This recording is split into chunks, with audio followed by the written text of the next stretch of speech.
Welcome back to Girl Take the Lead, the podcast where we explore leadership, healing, identity, and the stories that help us reclaim our voice and lead with intention.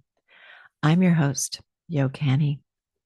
You know, one of the things I continue to discover through this podcast is that healing rarely happens all at once.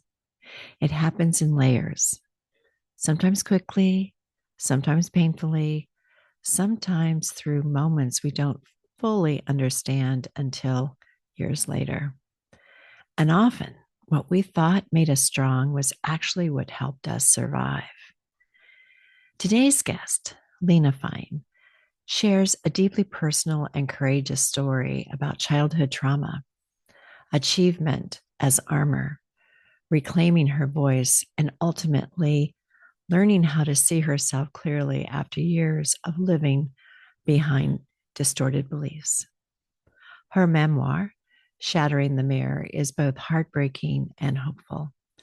It's a reminder that healing is possible at any age and that what breaks in us can also become part of what heals us. I got to tell you, a lot of her story is my story too. So this conversation really touched me personally because so much of it reflects what many women experience silently: the need for approval, the pressure to achieve, the disconnect from our own voice, and the long journey back to ourselves.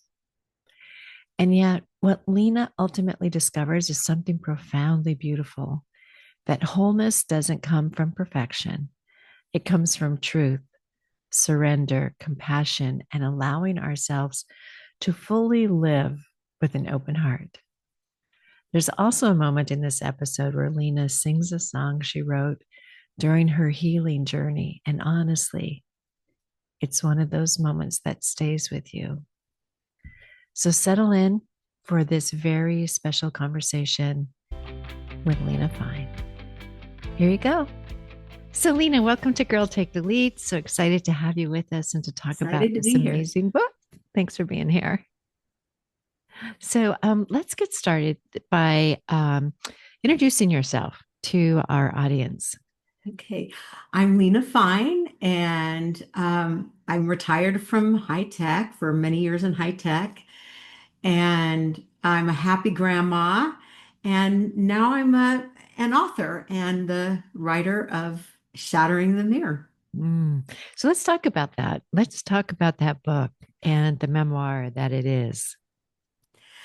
Shattering the Mirror. It's such a metaphor for me.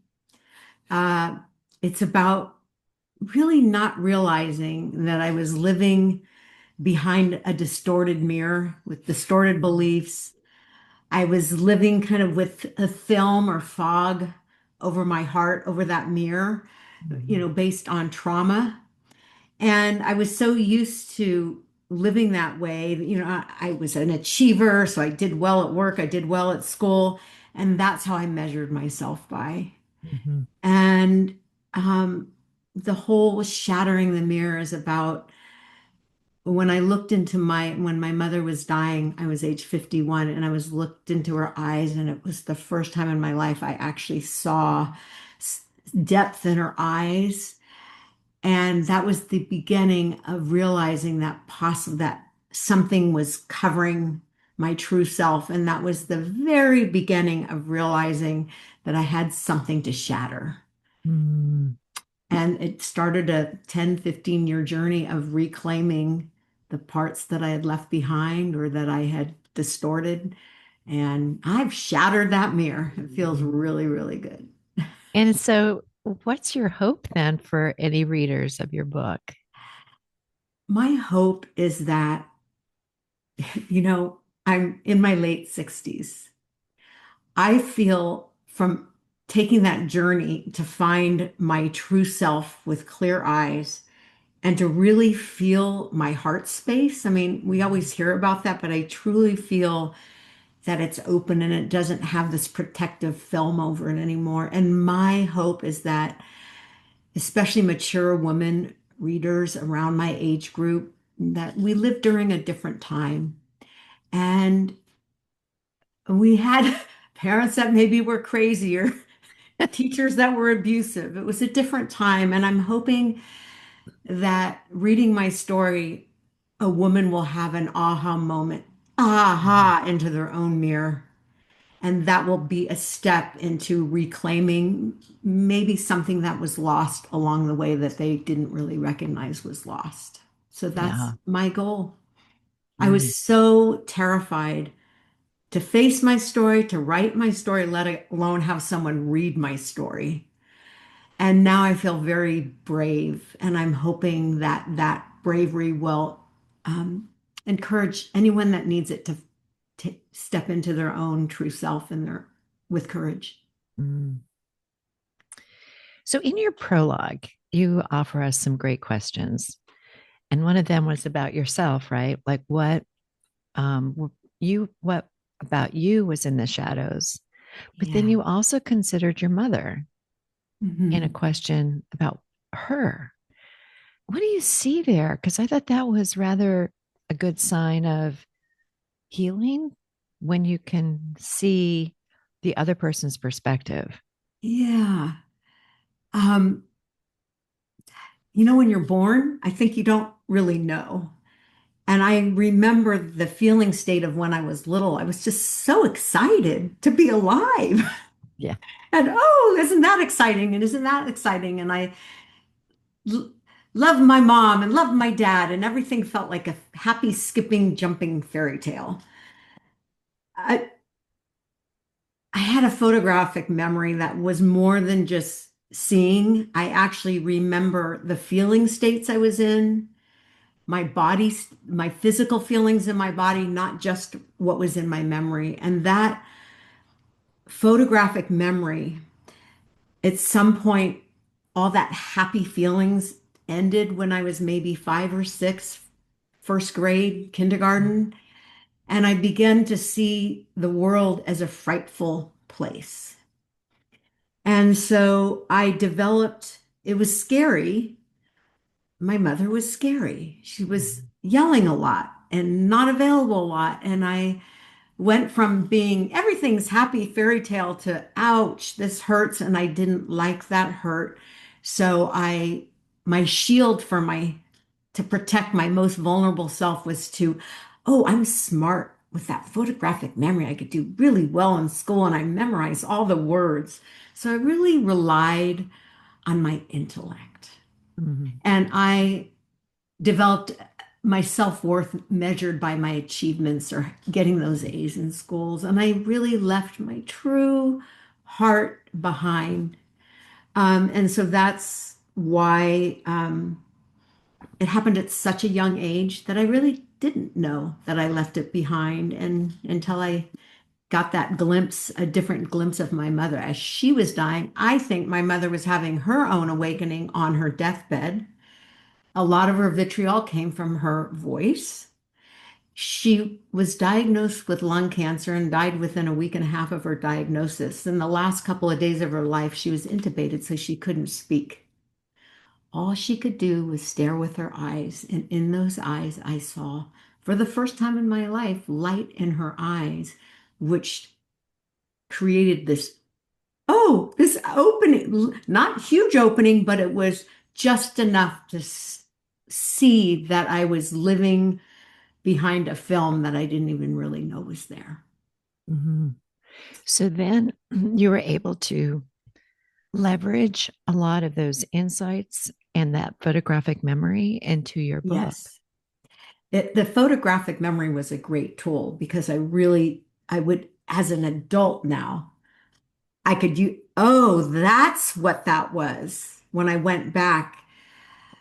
So I think, and the journey wasn't just I had this opening and everything was fine. It was like, 10, 15-year journey of being embodied, dancing, singing, learning how to love, having different relationships with men, making all sorts of messes as I went to try and find my full heart and voice. And so that's really what the book is about. It took a lot of courage to put some of those things on the page. It's like, but here I am. It was Yeah. messy. And I could honestly say that it was worth the journey to find my true heart because I feel so much better right here. You Yeah. always hear about that, but truly feel like I may be older and I may be losing some of my marbles and I forget my words and I'm not as coordinated, but I can tell you that my heart is brighter than it's ever been. Mm. Do you think it takes the time to kind of peel back those layers? Definitely. For It me, it did. Yeah. and definitely seems like to me and in my own healing that I peel back a layer and then I go, oh, there's the next one. It's almost like I need to do them do the one before so that I can get to the next one. Exactly. It's like realizing, oh, I don't have a voice. Okay. Oh, I can't sing. Trying singing and being off key, whatever the modality it was. Um, I think it takes time and there's no rushing it. I thought after, I was terrified. Okay, I'm going to write the book, but I'll never publish it. And then when I published it, I was terrified I was going to be shamed. Well, I wasn't shamed. Actually, the target reader, mature women were like, me too. Wow, thank you for writing that. And I thought I was done, but it wasn't until I actually read my story out loud because I made an audio book. I didn't think I would do that, but I did. And the guy in the sound booth was in his 30 somethings. It was a guy that I'm reading this very personal woman's story to, and I was terrified. I thought I kept flubbing. You know, it wasn't easy. He was the most amazing, quote unquote, mother, whatever you want to call it. He never shamed me once. That reading my story, like in my voice, reading out loud with feeling, and having somebody my son's age, who my son, by the way, hasn't read my book, um, having him be, wow, that's amazing, was profound and it opened. I'll never say it's the last layer, but I feel like that was like the final polish of the heart was from having a young man listen to my story and not be shaming at all. Oh boy, that must have been quite the It was awakening. amazing. Yeah, we gave each other a big hug at the end. Oh, Great. geez. So, so many of us put our moms on a pedestal, right? And we try like heck to think of them as, doing no wrong. Um, but I know that she sent a lot of shame and guilt your way, Yeah. and wonder if that is what made that protective armor Oh, yeah. that you had. Because I loved fa- fairy tales when I was little. My dad at night would read, I had three sisters, four girls, would read fairy tales, and I loved that whole fantasy. And then you always hear about the Wicked Witch, So, and those fairy tales were shattered. And maybe they needed to be shattered because my mom, in my fairy tale mind, very early on, like by the time I was in first grade, became the Wicked Witch with vitriol Mhm. and violence coming out of her mouth, hitting, but mostly it was her, especially. I thought it was just me and the family of four girls. I thought I was the bad one, the worst one. And I didn't realize until our mother died when my sisters and I were comparing notes that each of us were abused, but it would only happen when we were one on one with our mother. Mhm. And I don't know what was wrong with my mother, what abuse she had. She never talked about it. She was the only child, grew up in the Depression. Something happened. And that anger just came out. And I feel sorry for the man you married. Get rid of that curly hair. You should be ashamed. You're such a slob. Whatever it was just attacking who I was. as a woman, like with the beauty. And, I feel sorry for the man you marry. It was like a curse. She didn't attack me for my grades at school. So I hung on to that, thinking, well, that's going to be my self-worth. Because deep down, I shut down those parts that I guess were bad or what felt shame for. Mm-hmm. And it was just like a knee-jerk reaction to hold on to those good grades or be a star student because I didn't feel like I deserved a star, really. Yeah. I mean, look at this hair, It's So gorgeous. it's just a mess. So, I mean, one of the things that I could identify with in the book with you was seeking validation from her and Yeah. approval and thinking that our high achievement and our good grades and all of that was going to save us Mhm. from Yeah. something, and it sure didn't. It didn't. It But it didn't. was our way of surviving, It was our perhaps. way of surviving, and I did, and it's okay. And then the door got opened as my mother was dying, because as she was dying, I think she had the beginning of her awakening on her deathbed, Mm-hmm. where she got her own aha moment and maybe felt that piece of love. And um, that's what I think. And so I don't harbor, I have more, I wonder what it was that happened with my mother. But that feeling of, you know, hate, I guess, if you will, um, is gone. It's Yeah. just, oh, I hope, she's on the other side and is getting lots of love. Yeah. And I also thought the role of your dad Yeah. in your story was a bit complicated. Like a Yes. lot of us will just, oh, it's like this, but there were so many aspects to your dad. Yes. And when I look back on it, I had to adore my dad. My dad was traveling a lot of the time. To survive, I feel like part of that protection was adoring my dad. So I did that. It wasn't until after my mother died that I saw my dad. First of all that abuse that was happening, he never, as far as I know, talked to her about it.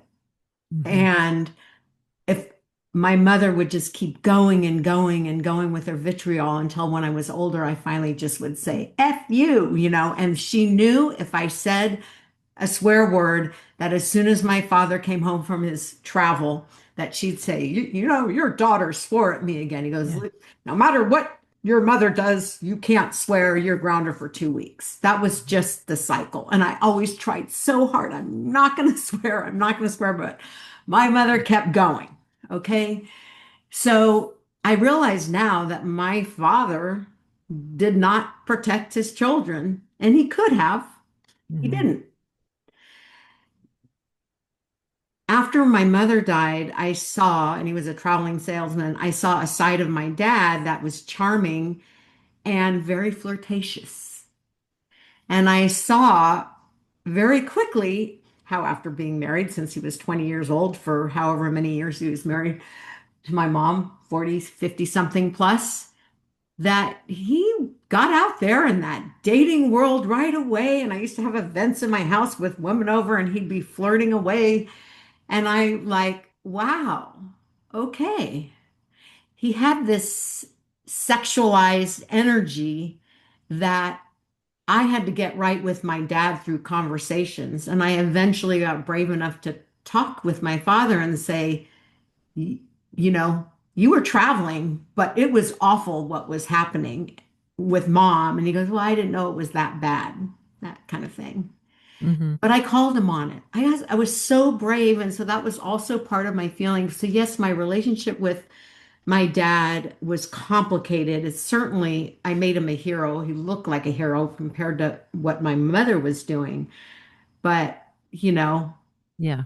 he had some inappropriate boundaries and didn't protect his children. Yeah. So, Well, um, I think it's part of maybe our reconciliation that happens, that we see our parents as people Yeah. and we see the good and the bad parts, the parts that were loving and the parts that they didn't know what to do with. they, they Yeah. Yeah. just they just absolutely did their best, but it was pretty rocky with Yeah. them. Yeah, I can appreciate that that was it. Well, I will say, and it's in the book that I finally was brave enough to say how I felt with my dad, and he took it in and heard it. Mhm. So I would say that towards the end of the last 10 years, he died at 88, so he lived about 10 years after my mom died, but I really felt I said everything I needed to say, and he heard it. Mm, mhm. He didn't generate an FU out of me. Yeah. He was really took it in and actually apologized and took it in. And I'm really glad I did that because when he was on his deathbed, it was beautiful. You Mm, know, all his daughters were there and we connected and he was, ready to go. And it felt very spiritual and profound. Just like when my mom was on her deathbed, I had a sort of a second awakening when my dad. mhm. There's a lot of forgiveness. One of the things I'm sure that was part of your healing was writing your book. Were there other things that came to you other as part of your process? A ton. Like, let me count the ways. Really? It Yeah. wasn't just mother and father.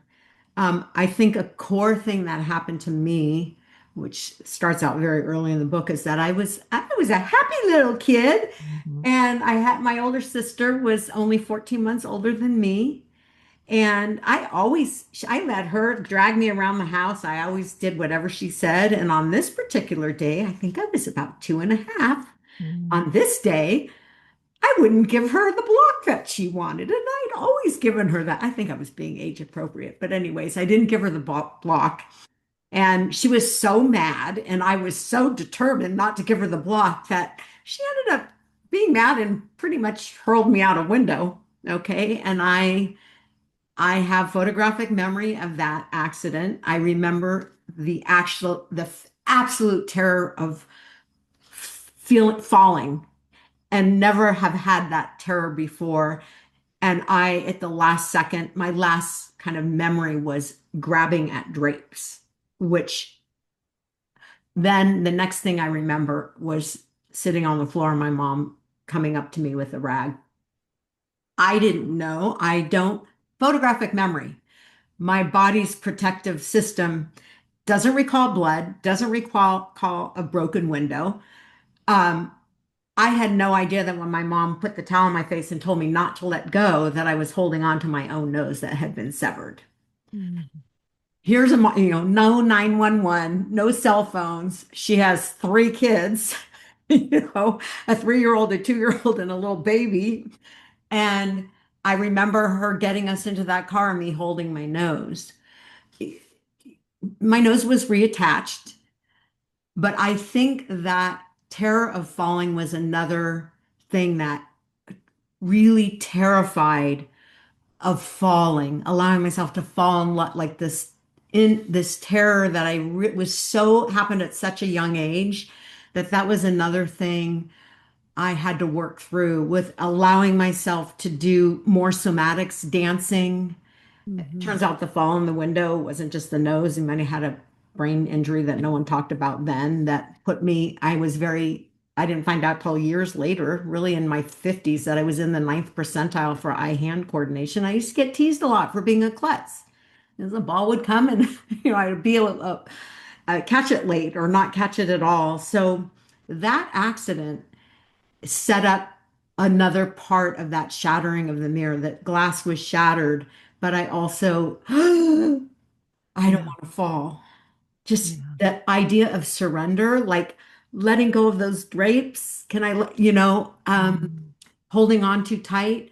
That wasn't from my mother or my father. That was from an accident. And it took me a while and a lot of somatics, breathing, you know, to come back into my body, especially when the world feels like it's moving too fast, like driving, things like that. So that was Mhm. another layer to trauma for me. Yeah. Well, I know song had a big Oh, element of your recovery, and I'm hoping that you would read us or sing if you wanted the one yeah. on Um, page my mother used to tease me 235. a lot how I couldn't sing. And, I feel that when you're blocked, it's easy to shut down. If there's too much screaming in the house, I Mm, probably shut down my ears. There was a lot of screaming, shut down those ears. So I worked with a woman that was just a magnificent, almost like a counselor of the heart through the singing voice, because my full voice really wasn't connected fully to my breath. Again, it could have been an accident, it could have been a lot of things. And it took me, many years of working with her and her being so patient to finally just, I started writing songs and she played guitar and I wrote a song and I mhm. could read it or sing it. I guess it would be hard to sing because there's no guitar, but I'm going to try. So Okay. this is a song that I sang with a group of, got to sing in front of an audience. We gave a concert. It's called The Temple of Song. Mm. Hello, hello, I finally come home. My soul is yearning to sing its song. I've been silent for far too long. All together now, there is no wrong. Come alive in the temple of song. Breath, heart, voice, ears, weaving together my joy and my tears for my mother, my father, my sister, and my brother, for my son and my daughter, my friends and my lover. All together now, there is no wrong. Come alive in the temple of song. Mm. So good. I did it. You did it, and it's beautiful. Thank you. Oh my gosh. And my dad was in that audience. Oh, wow. Yeah. So he really got to hear Yeah. He this really from got to you. see a new me. Yeah, Mhm. definitely.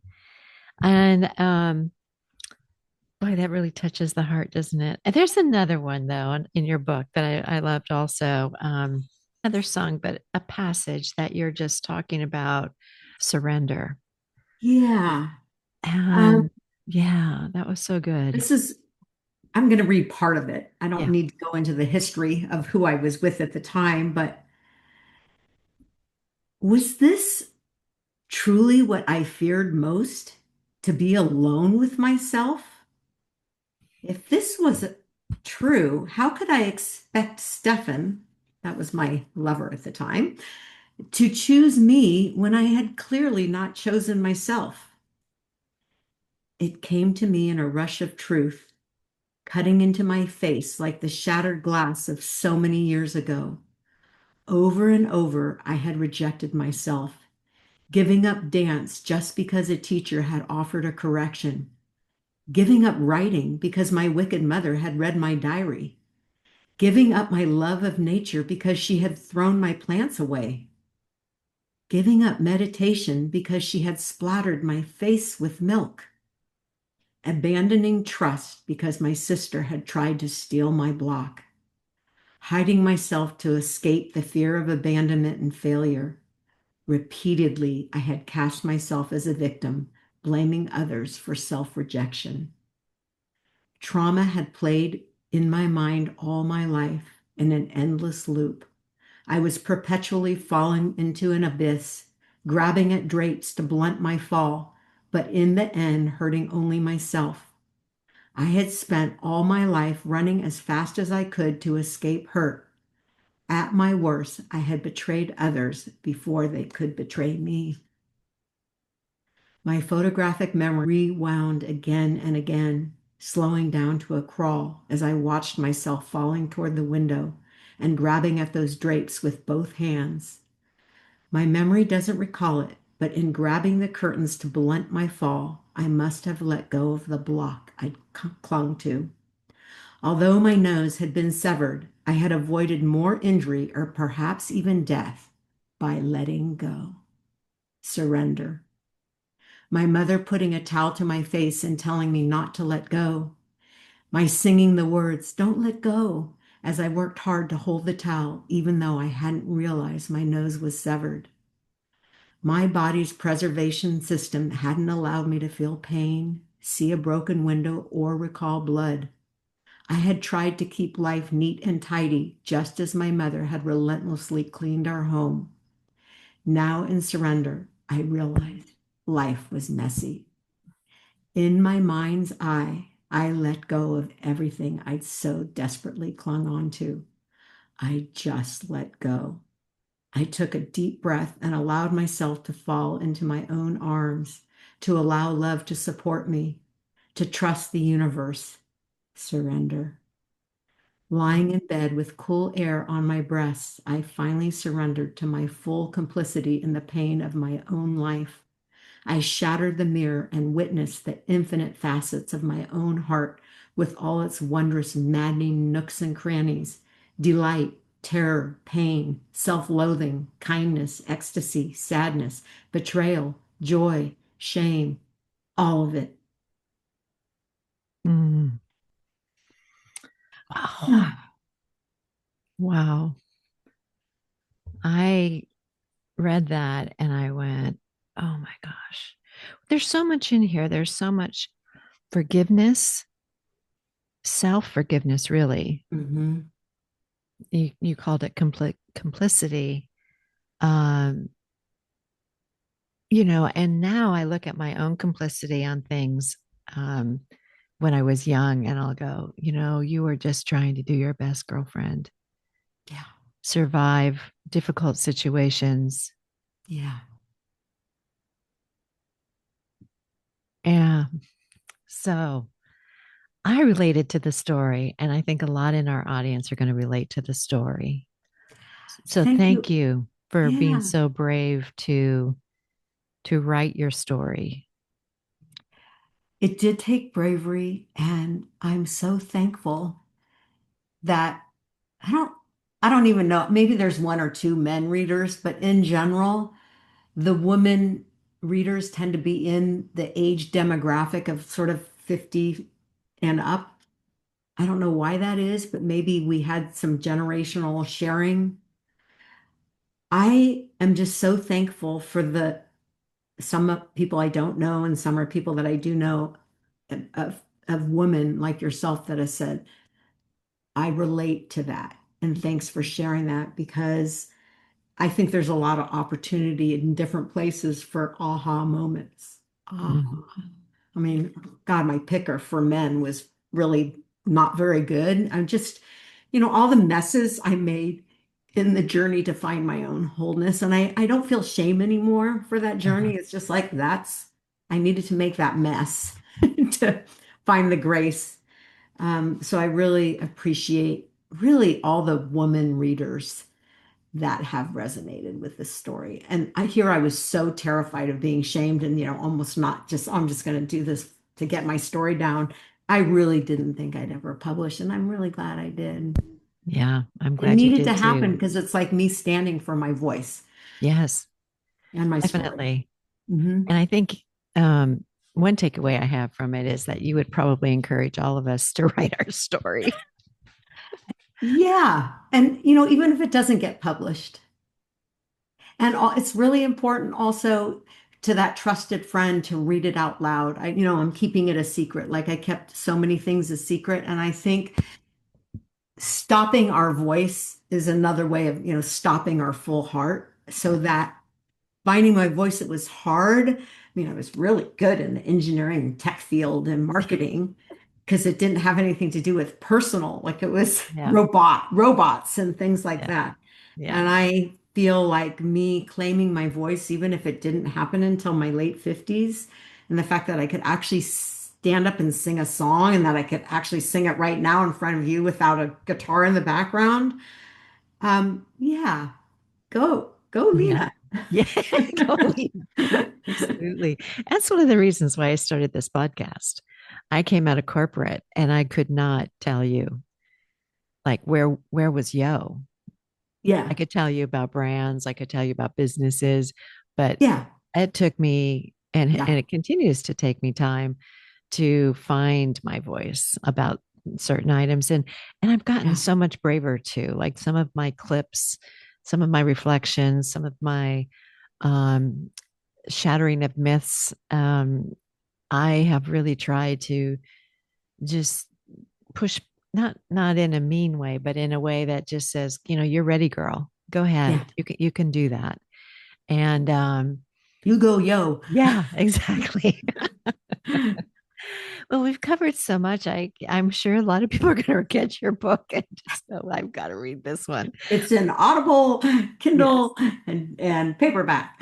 great. Yeah. And No, I really appreciate the time and I'm appreciating I'm scared, but how relaxed I actually feel.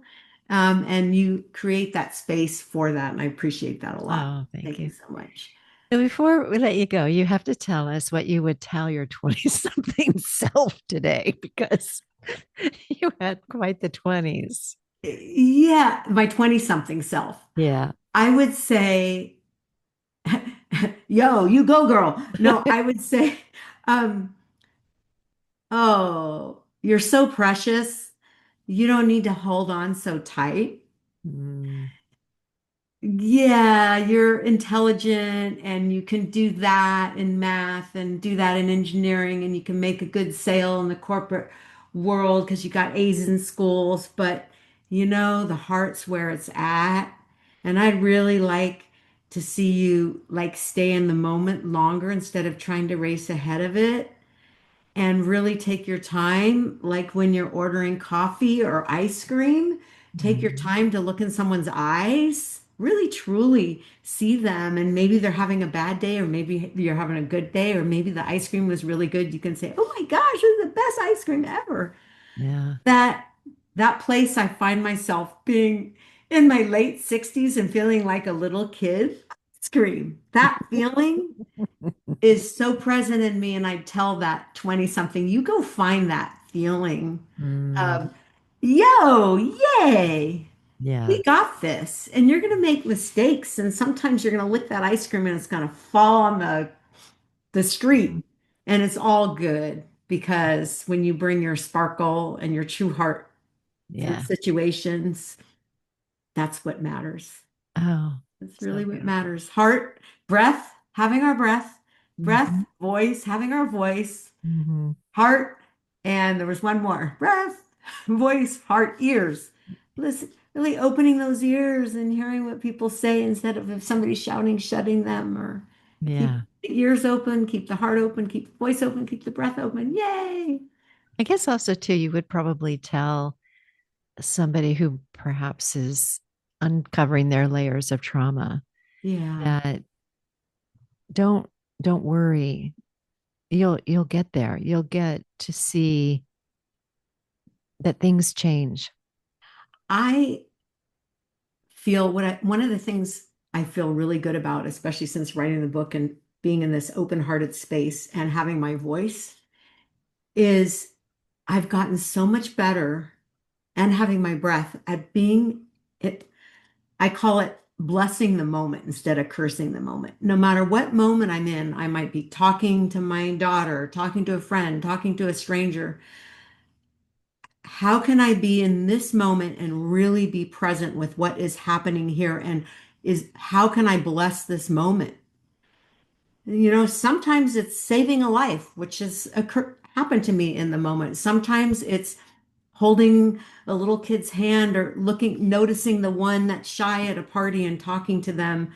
That radar in my heart, like I said, even though I may not always remember all my words and I may not be able to walk or bend and touch my toes, I am so much better with Mhm. the sort of one-on-one being really truly in my heart with what's needed in any situation and blessing it. Even if the world is up in flames, there's always a blessing there. That's Yeah. my attitude. Well, I know that you went to the store and you picked the butterfly card, and Yeah. with brave wings, she Yes. flies. Yeah. And I thought, oh, yeah, that's so perfect for you because you definitely are that butterfly. Yeah. And And it was like my wings were clipped mhm. as a young child and I didn't know it. And now I feel that metaphor when I went through all the cards, that was the one that was like the metaphor of coming out of the cocoon. Yeah. And here I am and flying into this next phase. And it's profound. I bought more than just one because I have some other friends. Yeah. I have wonderful Thank woman you so friends that are much for butterflies too. supporting us. Yeah. I just think that's just such a pretty card too. It was, Yeah. it's a pretty one to make, and I always feel when I'm making them that I'm making something pretty, you know. So that's always good. You made those cards. Yeah. Yeah. Amazing. Yeah. Oh, extraordinary. I love Yeah. art. Yeah. Yay. Well, thank you again, Lena. And I Thank think you. I'll have in the show notes how everyone can get the book and be in contact with you. So thank you again for coming on the show My and being with pleasure. us. Thank you so much for joining me for this conversation with Lena. I think what stands out with me most was this idea that healing doesn't always arrive dramatically. Sometimes it's simply the willingness to look honestly at our lives, to reclaim the parts of ourselves we abandoned in order to survive, and to realize that even later in life, we still have the capacity to become more whole. Mm.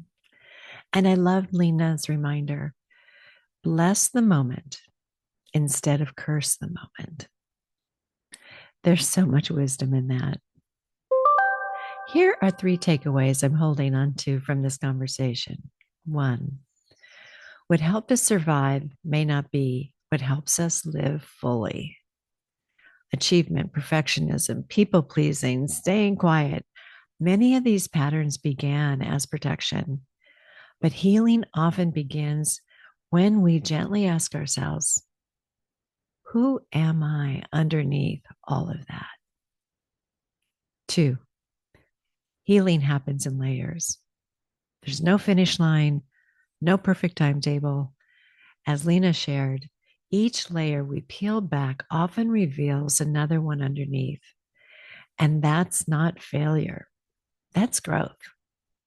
And three, it's never too late to reclaim your voice, whether through writing, singing, creating, speaking, or finally telling the truth about our experiences.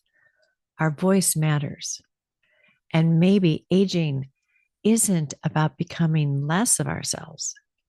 Maybe it's about finally becoming more fully who we are. Next week, we'll shift into another powerful conversation, this time around women's leadership, entrepreneurship, AI, and building smarter, more sustainable systems. My guest will be Dawn Andrews, founder and CEO of Free Range Thinking, executive leadership coach, strategist, speaker, and host of She's That Founder podcast. Dawn brings a refreshing, no BS approach to helping women lead with clarity, confidence, and conviction without sacrificing themselves in the process. So until next time, keep finding your voice, keep leading with intention, and keep taking